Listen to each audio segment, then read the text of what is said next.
يا سيدي يا رسول الله يا من له الجاه عند الله إن المسيئين قد جاءوك لذنبي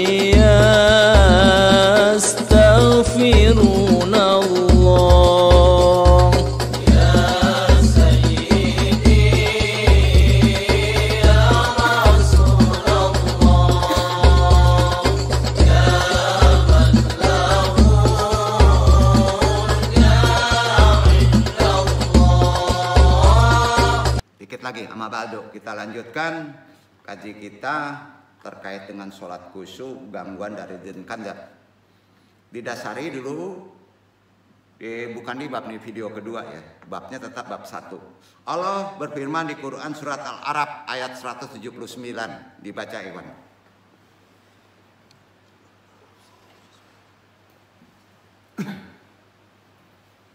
Allah.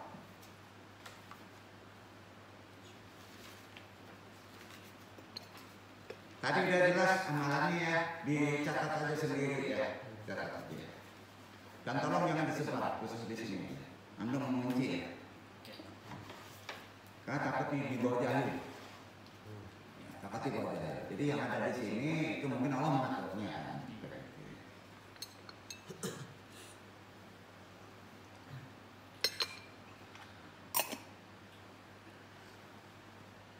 ولقد ذرأنا لجهنم كثيرا من الجن والإنس لهم قلوب لا يفقهون بها ولهم أعين لا يبصرون بها ولهم آذان لا يسمعون بها أولئك كالأنعام بل هم أضل أولئك هم الغافلون.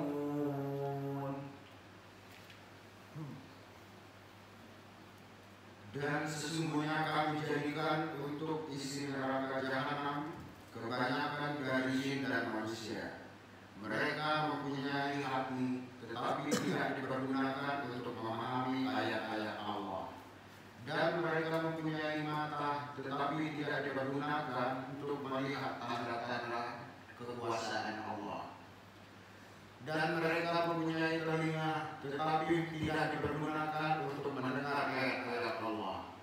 Mereka itu sebagai binatang ternak, bahkan mereka lebih sesat lagi. Mereka itulah orang-orang yang lalai. Jangan lalai ya kalau kita ngaji. Jadi harus bermajelis, nggak bisa sendiri. Mendengar perlu orang yang mengucapkan kan? Berarti bermajelis. Kalau ngaji gini itu gunanya bermajelis. Hikmah, ilmu penyelesaian kepada kegoiban perlu bermajelis. Jadi perlu ada penyampai, didengarkan, perlu ada guru, perlu ada Quran, perlu ada urai. Maka ilmu itu menjadi. Duduk. Jadi jangan malas taklim itu. Walaupun antum udah tahu, nggak akan hidup roh ilmu itu kalau antum kerja sendiri. Karena perintah Nabi ada bermajelis. Apapun ilmunya, itu salah satu aturan fikih. Sepakat? Nah, itu maksudnya. Kenapa kita mesti hadir? Kalau tahu kata Nabi, kaji seperti ini, ratusan kilo merangkak tidak tahu. Jadi gak ada alasan. Jangan beralasan. Mana yang prioritas di kehidupan sekarang paling penting? niat kita sholat. Yang lain menunggu untuk sholat. Sepakat? Robah pola kita secara spiritual di kehidupan yang mendekati kehancuran. Makhluk jin diciptakan punya beragam tugas. Harus dimakrifati kan? Bukan klinik kan? Kita tahu ada tugasnya. Sama kita juga ada tugasnya. Untuk menghasut manusia agar melanggar perintah Allah. Salah satu tugas tuh. Jadi jin tauhid juga ya. Iya kan? Kalau antum disuruh menjolimi orang, nggak mau kan? Tapi zaman sekarang banyak yang mau. Selain manusia, Allah Subhanahu wa Ta'ala juga telah menciptakan makhluk lain yang juga menghuni bumi, yaitu beberapa jenis jin. Ada beberapa jenis jin beserta tugasnya di bumi yang harus diimani sebagai bentuk keyakinan kepada yang gaib yang terdapat dalam Al-Quran. Hal yang membedakan dengan manusia adalah tubuh. Tubuhnya aja, jin tidak terlihat oleh manusia dalam kondisi normal. Dan mereka memiliki kemampuan mengubah bentuk tubuhnya.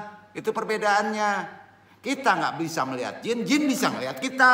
Nggak enak ya. Makanya jangan sparring partner dengan jin. Ngajak tinju. Babak belur lah. Ya, itu makanya Nabi dilarang. Kalau nggak paham, nggak ada sultan, jangan pahami ini. Tapi ini kan masalah itikad, akidah harus disampaikan. Oleh karena itu, jin tidak bisa dilihat dalam bentuk aslinya kecuali menjelma dalam bentuk lain. Tadi udah dijelaskan. Ini karena jin dapat mengubah dirinya dalam bentuk yang diinginkan. Karenanya kalau antum sedang sholat saja nih. Oh, kita sholat aja jin nggak akan masuk. Salah. Nggak baca Quran antum. Ya. Sedang sholat saja, apakah itu sholat fardu, sholat sunat? Sering lupa gerak sholat nggak?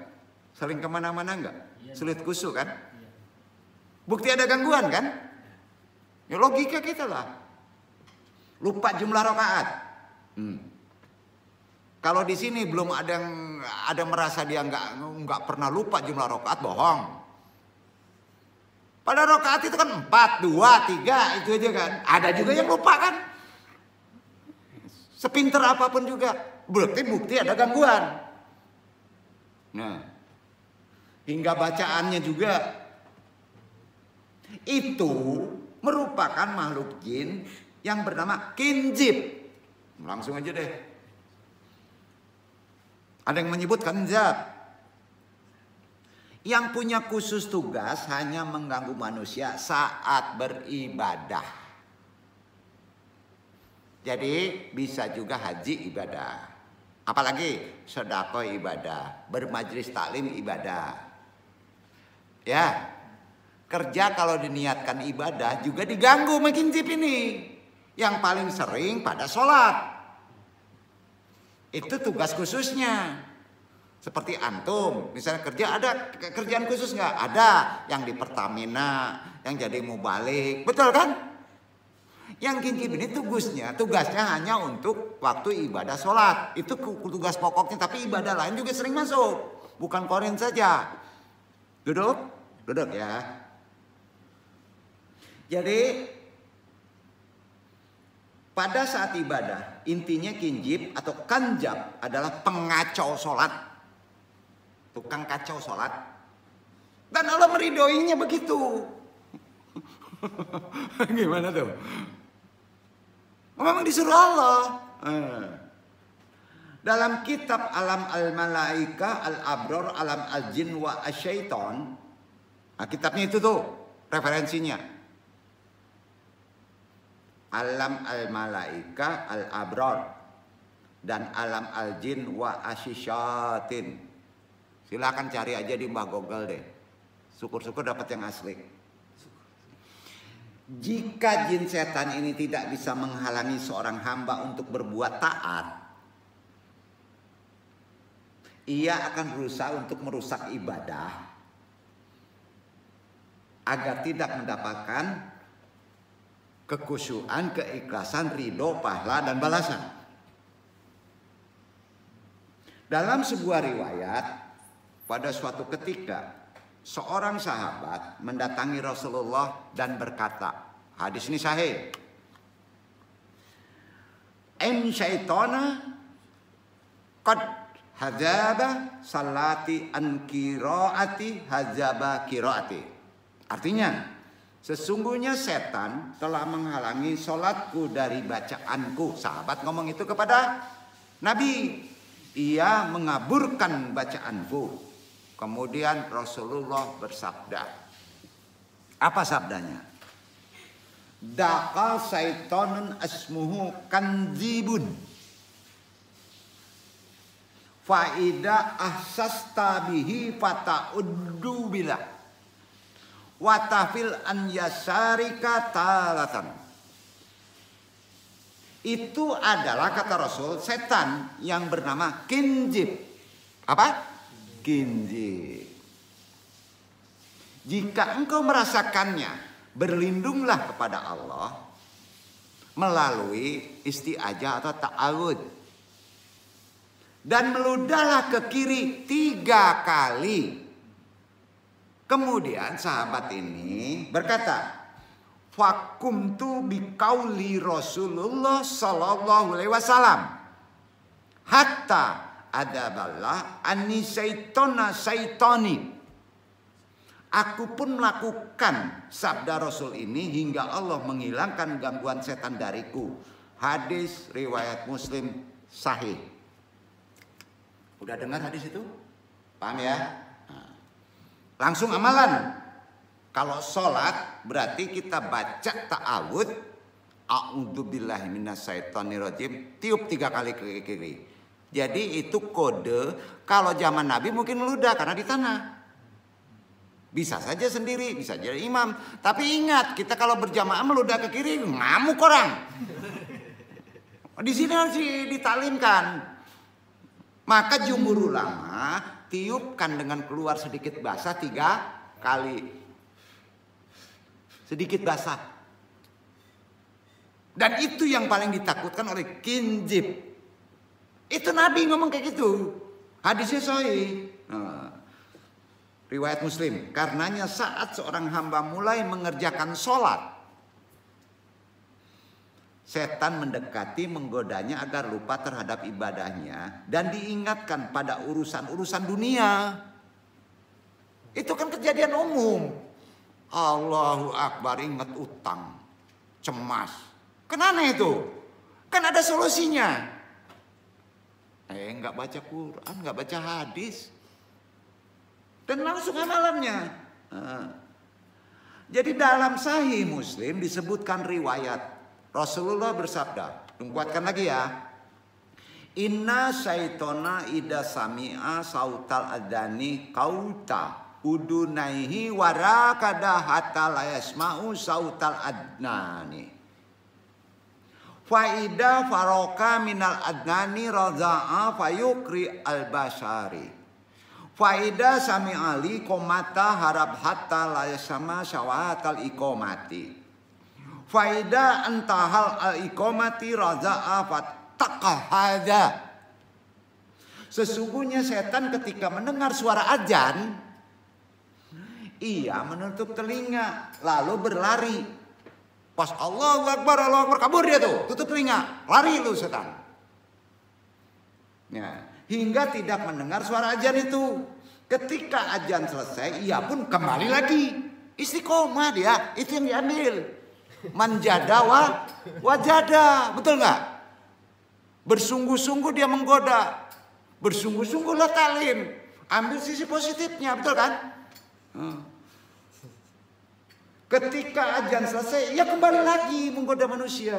Lantas ketika mendengar iqomah, ia pergi agar tidak mendengar suara iqomah. Tatkala iqomah selesai, kembali lagi menggoda. Hadis riwayat Muslim. Itu dia. Benar ini. Nah, anu mohon kepada Allah, kelihatan dia tuh walaupun berbentuk cerupaan. Dia kabur dia tuh, nggak bisa sholat antum. Ayo. Dalam riwayat lain ya, nih. Hadis riwayat Bukhari Muslim lagi. was indama tantahi taswibu jumlatus sholati khairuna minan nauni iyati syaitona wa yuswaswasi fi qalbi insan yaquru syaitani lil insani udkur kada wa kada fi malam yakun yadkuruhu min qablu hatta yansha'al insanu ada dal rakaata alati salaha fi salatihi. Tuh, bayangin. Lupa rakaat ketika taswib. Kalimat as-sholatu khairun minan naum selesai. Setan datang membisikkan hati manusia kepada manusia. Setan berkata, ingatlah anu terhadap apa yang sebelumnya tidak diingat. Sehingga seorang lupa dengan jumlah rakaat yang sudah dilakukan dalam sholatnya. Hadis riwayat Bukhari dan Muslim. Makanya kalau antum lupa utang, sholat minta diganggu sama kinjib. Ingat utang. Nah, jangan minta kayak gitu, ya kan? Nah, jadi ya itulah hadis riwayat Muslim. Jadi nggak heran kan kalau kita sholat jadi yang enggak lupa kita jadi ingat kan? Supaya apa? Supaya lupa rakaat.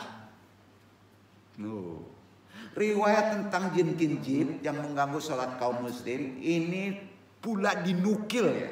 Ada kitab Ibnu Qayyim Al-Jauziyah. Dalam kitabnya silakan catat Zadul Ma'ad. Itu buktinya.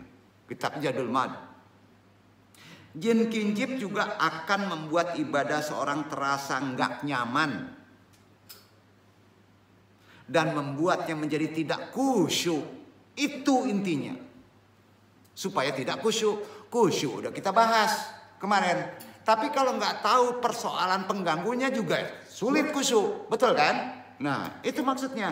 Karenanya anjuran meludah ke kiri saat diganggu jin kinjib dalam riwayat termuat dalam Sahih Muslim, Rasulullah menganjurkan untuk meludah ke kiri ketika merasakan adanya gangguan yang tadi. Kan itu gangguan sehari-hari. Nah, yang dalam tafsir ayat-ayat ya ayyuhalladzina amanu, pahami? Ya ayyuhalladzina amanu, orang-orang yang dipercaya, orang-orang yang percaya dengan kinjib. Maksudnya itu, meludah ke kiri bisa mengusir jin setan kinjib tadi. Karena jin setan berada di sebelah kiri yang namanya kenjab atau kinjib ini. Ya, dengan meludah ke kiri setan akan terhempas tuh. Dia paling takut dengan lidah kalam itu. Ya, terhempas dia, mental dia, ya. Ya. Jadi meludah ke kiri hal yang sangat tidak disukai oleh setan kinjib.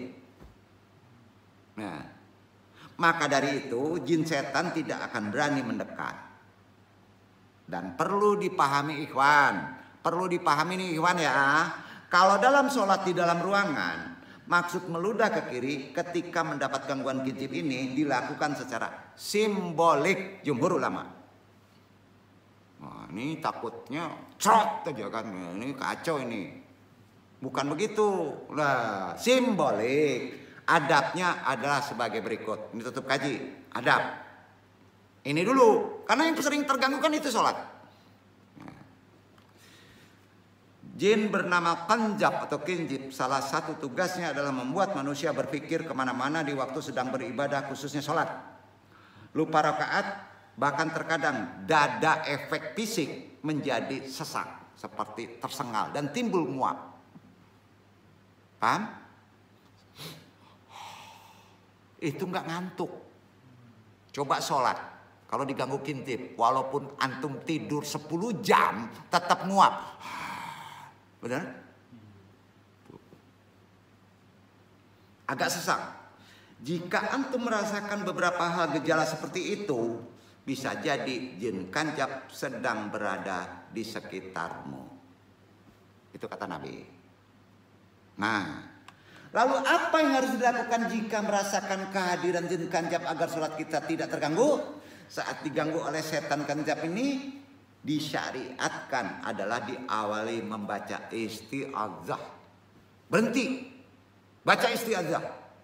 Secara harfiah isti'adzah adalah doa memohon perlindungan penjagaan kepada Allah dari bisikan godaan setan, makhluk halus dan jin sejenis. Untuk mengusir jin kancap, ucapan sebuah kalimat sebagaimana yang tertuang pada hadis riwayat Muslim. A'udzu billahi minas syaitonir rajim. Duduk. Ya. Aku berlindung kepada Allah dari setan yang terkutuk. Kemudian setelah itu, summa anfaqalilan aniyasari sholatan. Kemudian meniup dengan sedikit ludah ke kiri 3 kali. Meniup dengan sedikit ludah ke kiri 3 kali. Hadis riwayat Muslim. Anu nggak jawab tuh. Duduk. Sekarang ternyata diamalin gak tuh? Hukumnya wajib. Kalau kena seperti itu. Bukan sunat. Imam Syafi'i, seluruh ulama mazhab sepakat. Koreksi sholat kita. Sedih kita. Pilkada. Sholat aja gak bener. Marah-marah ya. Jelas lah. Ulama semua mazhab sepakat dengan meninggalkan salah satu rukun sholat dengan sengaja atau menjadi lupa rakaat batal. Maka kena wajib. Lakukan itu dulu. Diawali. Masih ragu kata timbul kemudian baru sujud syahwi. Paham? Gimana cara amalannya? Ini yang jelas. Gantikan kalau masih terganggu dengan sujud sahwi. Sujud ini dilakukan sesudah tasyahud. Paham ya? Dan sholawat Nabi sebelum salam. Paham kan? Sebelum tutup. Demikian menurut pendapat ulama mazhab sepakat. Duduk. Tidak Syafi'i aja. Nah, yang dalam kitab Fiqhul Islam wa Adilatuhu itu kitabnya. Yang lu sampaikan ini untuk sujud sahwi. Sujud sahwi hukumnya wajib. Apa? Wajib kalau masih lupa. Duduk nggak? Nah, atas imam juga atas makmum. Hati-hati sholat munfarid akibat lupa hukumnya menjadi wajib. Sedangkan pelaksanaan sujud sahwi bersandar pada sebuah hadis yang berasal dari Abu Sa'id Al-Khudri.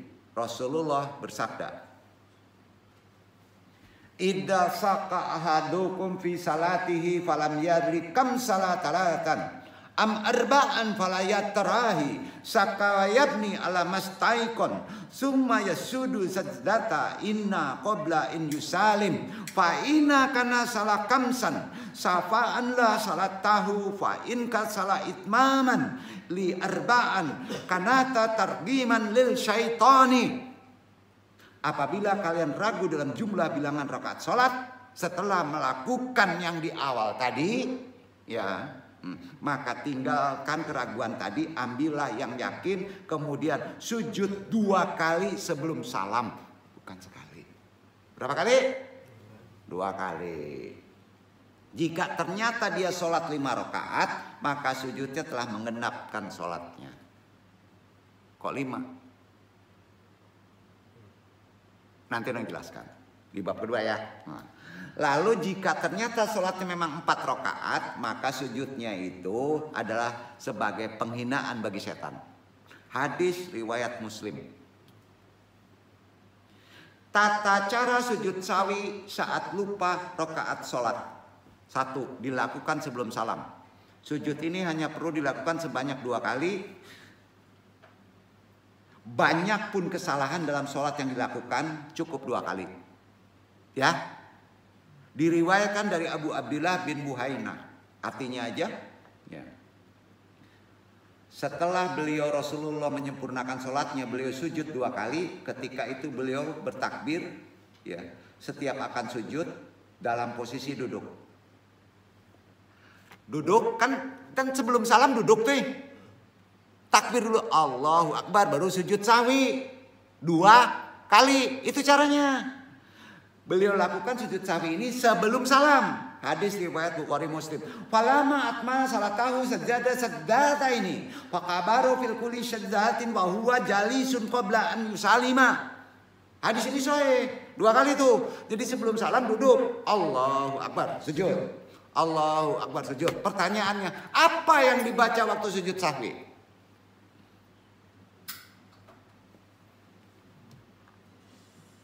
Wajib melafalkan lafaz takbir sebelum sujud sahwi bersandar pada hadis beliau Nabi sholat 2 rakaat kemudian memberi salam kemudian bertakbir lalu sujud seperti sujud biasa atau lebih lama, kemudian beliau mengangkat kepalanya lalu bertakbir lagi, kemudian meletakkan kepalanya lalu bertakbir lalu sujud seperti sujud yang biasa atau lebih panjang lagi, kemudian beliau mengangkat kepalanya dan bertakbir. Hadis riwayat Bukhari Muslim. Dilakukan seperti sujud biasa.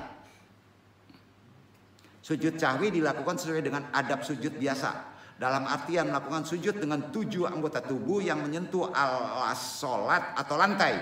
Ketujuh anggota tubuh yaitu kening, kedua telapak tangan, kedua lutut, dan kedua ujung kaki. Kemudian menjauhkan kedua lengan dari kedua lambung, menjauhkan perut dari kedua paha, merengangkan kedua lutut dan membaca bacaan sujud sahwi. Bacaan sujud sahwi secara sahih adalah sebagai berikut. Subhana man layana. Ulang. Subhana man layana muwalayasu. Banyak yang tahu kan? 2 kali tuh. Maha suci zat yang tidak mungkin tidur dan lupa. Kalau ada yang bertanya dibaca berapa kali? Tadi udah dijelaskan berdasarkan hadis 2 kali.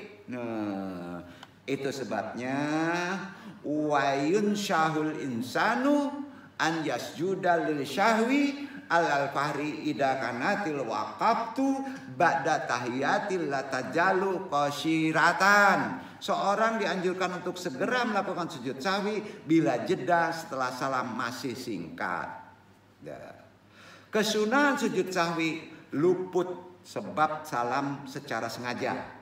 Demikian juga luput bila lupa tetapi jeda setelah salam telah berlalu. Tetapi ketika jeda setelah salam cukup singkat, maka ia melakukan sujud sahwi 2 kali. Artinya ia kembali masuk ke dalam sholat. Itu kata Syekh Abdullah bin Fadli. Nah, selain dilakukan karena lupa dan ragu jumlah rakaat ketika sholat, sujud sahwi juga dilakukan ketika meninggalkan sunnah muakkad. Atau menambah sedikit perkataan, menambah bacaan Al-Fatihah karena lupa mengikuti orang yang sholatnya ada kekurangan. Paham? Kena juga sujud sahwi. Kalau lupa baca Al-Fatihah atau kurang, itu wajib hukumnya. Atau karena meninggalkan bagian tertentu pada sholat, tetap sujud sahwi. Rukunya lupa, langsung sujud, kena sujud wajib. Sujud sahwi. Wallahu a'lam bishawab. Bab 1 ini di video kedua mudah-mudahan bermanfaat terkait sholat khusyuk. Insya Allah besok kita bahas lebih dalam lagi. Dan mudah-mudahan Allah kalau mengizinkan kita bisa tamatkan perkara yang penting ini. Pak Ilu Andong, wassalamualaikum warahmatullahi wabarakatuh. Alhamdulillah, ku syukuri semua. Terima kasihku ya Allah atas indahnya hidup. Alhamdulillah, ku syukuri semua. Terima kasihku ya Rabbi atas rahmat dalam hidupku. Selalu ku tinggalkan engkau dengan hilafku. Ku balas segala kemurahanmu dengan keburukan. Tiada pernah ku menyadari semuanya. La ilaha illallah, la ilaha illallah, la ilaha illallah ma lana rabbun siwa la ilaha illallah la ilaha illallah la ilaha illallah ma lana rabbun siwa Rabbuna